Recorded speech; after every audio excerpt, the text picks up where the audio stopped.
Food and Prosecco. What a wonderful world to explore. Today we got a Prosecco from Bisol and we have an Italian dish called gnocchi. Gnocchi. Good gnocchi. G. Gnocchi. Good gnocchi. I don't know. I think it's gnocchi. But I know this is Bisol and this is Prosecco and this is the DOCG label, so superior quality from Bisol. This is the Valdo Biadene, the Prosecco Superior DOCG Brut, their Creed label. 2020 vintage on the bottle. Nice. Well, this bottle won a silver medal in the Sea Breeze category at the Glass Gobley Awards 2021. Okay. So we've got... Well, we do find that, don't we? Sometimes like the Prosecco, though you're thinking, oh, sweet fruits and whatnot in there, some of them emit that kind of saline freshness as well. Flavours, but also aroma. So doesn't surprise me that a fair few Prosecco land themselves in that category. Well, Bisol started in 1542. 1542, wow. They've been running for 5 centuries and over 21 generations. The only time they actually stopped producing wine was during World War I. They resumed in 1920. Okay, and obviously for a number of years they've also been doing what we're very familiar with these days is Prosecco, the bubbly wine that we all love and adore. And as I say, this is the DOCG, this is the Brut, so it's kind of standard levels of sugar. And we're going to give this a pour into these glasses that we picked up last week at the UK Sommelier Awards in London. Glass & Co kindly gave us these glasses, so shout out to Glass & Co. Let's get pouring Prosecco any time of the day. Prosecco is such a wonderful drink to enjoy. Hot days, even if you're indoors and it's a winter's evening, you can really enjoy Prosecco, the flavours that it brings out, and also for food pairings. Yes, it is fantastic with food.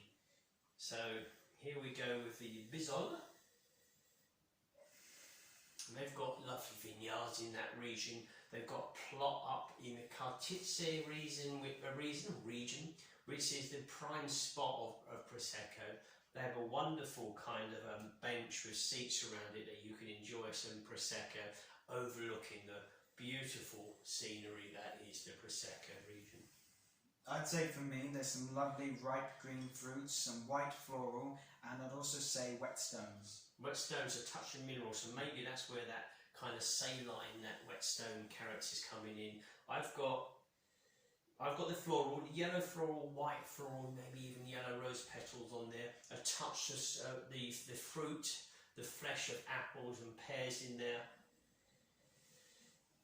And you do have a touch of what we would say it's sea breeze, maybe as you say, probably better whetstone kind of character on the nose. Let's just do those flavours, Prosecco flavours. Fruity, but very mouth-watering. Yeah. And mid-palate saline. There we go, that's why they've given it saline. Definitely, that's got that character to it. But fruity initially, a burst of fresh fruits, probably like green apple and green pear, just the flesh. I'd say it's a bit more with a touch more citrus on the palate. It's highly refreshing, wonderfully mouth-watering, and ideal for food, which we've got some here prepared at home. Yes, lovely. You even picked the basil leaves from the garden to put them on top. So. Well, gnocchi is a Italian dish, that's why we chose Prosecco to go with it.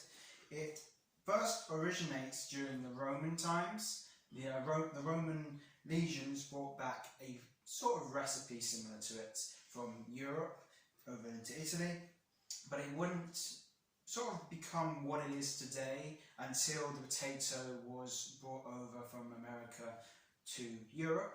Interesting to know that the potato actually originates from South America, and Sir Francis Drake was the one that brought it to England. Didn't know that at all. So Francis Drake and potatoes from South America to England. Well, so that's a bit of story about that, isn't it? That's very interesting actually. Food is also another wonderful topic where food originates from, how all the different continents and cultures and history have arranged an array of food pleasures that we can enjoy today, from cheese to kind of fresh fish and curries and everything. And the good thing is, so many sparkling wines pair wonderfully well with food. Prosecco is really something that goes gloriously well with varied foods, from salads to pasta dishes to fish. It's really, really perfect for food pairings. But nonetheless, we're going to go for the pairing, are we? We're just going to have another sip, actually. That is really, really good. It is sort of also considered like an Italian dumpling in a sense. It is that, isn't it? They're quite wholesome. They're very filling. And I've had this many times, especially over in Italy. Wonderful sauces with them. White sauces, or as we've got here, tomato sauce. I do like them.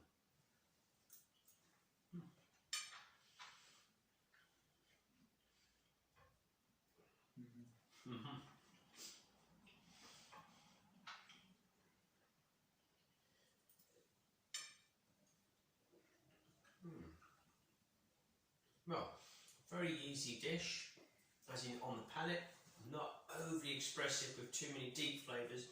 There's a good fresh tomato, obviously a fresh tomato sauce here, with the, should we say, the bulky, the dense character from the gnocchi.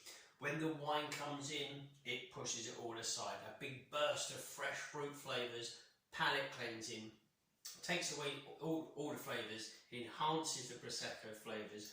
And maybe towards the end you get a touch of that sweet tomato flavour coming in. But really good pairing. Yeah, at the end there's definitely that sweet, rich tomato character. But as you said, the Prosecco is very much enhanced by this dish, and it's a very nice combination. You're not going to be disappointed with it. Well, I think most of us will know gnocchi today, readily available in supermarkets. And certainly if you're lucky enough to enjoy an Italian dish at an Italian restaurant, or you've got Italian friends and family, I'm sure you'll have had this once or twice. But do pair it with Prosecco. And as we say, we've got Bisol here, very famous top Proseccos that they produce, available in the UK as well. So see how they combine, and they work very, very well. Very impressed. Definitely did. Yeah, and I know what we're having for dinner. Indeed. Yeah. There we go. So thanks everybody for watching, and until next time. Enjoy the fizz.